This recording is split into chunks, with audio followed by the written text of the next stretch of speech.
അനുസരണക്കേട് കാണിക്കുന്ന മക്കളാണെങ്കിൽ നാം പറയുന്നത് കേൾക്കുന്നില്ല, അനുസരിക്കുന്നില്ല, അവരെ കൊണ്ട് പ്രയാസപ്പെടുന്നു, ഇങ്ങനെയുള്ള ബുദ്ധിമുട്ട് അനുഭവിക്കുന്ന രക്ഷിതാക്കളുണ്ടെങ്കിൽ ഈ കുഞ്ഞുങ്ങൾ ഉറങ്ങുന്ന സമയത്ത് അവരുടെ മൂർധാവിൽ യാ ഹക്കമു യാ അള്ളാ എന്ന അസ്മാഉൽ ഹുസ്നയിൽപ്പെട്ട ഇസ്മിനെ 68 തവണ ചൊല്ലി ഇഷ്ഫി എന്ന് പറഞ്ഞുകൊണ്ട് മന്ത്രിക്കുകയാണെങ്കിൽ അവർക്ക് നല്ല മാറ്റം ലഭിക്കുമെന്ന് മഹാന്മാർ പഠിപ്പിച്ചത് കാണാൻ കഴിയും.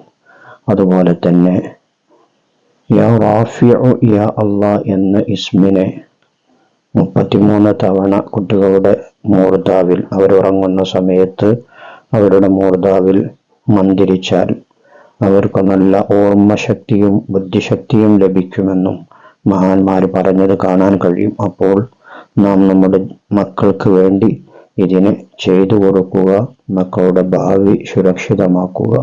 അല്ലാഹു തആല തൗഫീഖ് നൽകുമാറാകട്ടെ. വീഡിയോക്ക് ഒരു ലൈക്ക് ചെയ്തുകൊണ്ട് മറ്റുള്ളവരിലേക്ക് ഷെയർ ചെയ്യുക. മറ്റൊരു വീഡിയോയിൽ നമുക്ക് വീണ്ടും കാണാം. ദുആ വസിയത്തോടെ അസ്സലാമു അലൈക്കും വറഹ്മത്തുള്ളാഹി.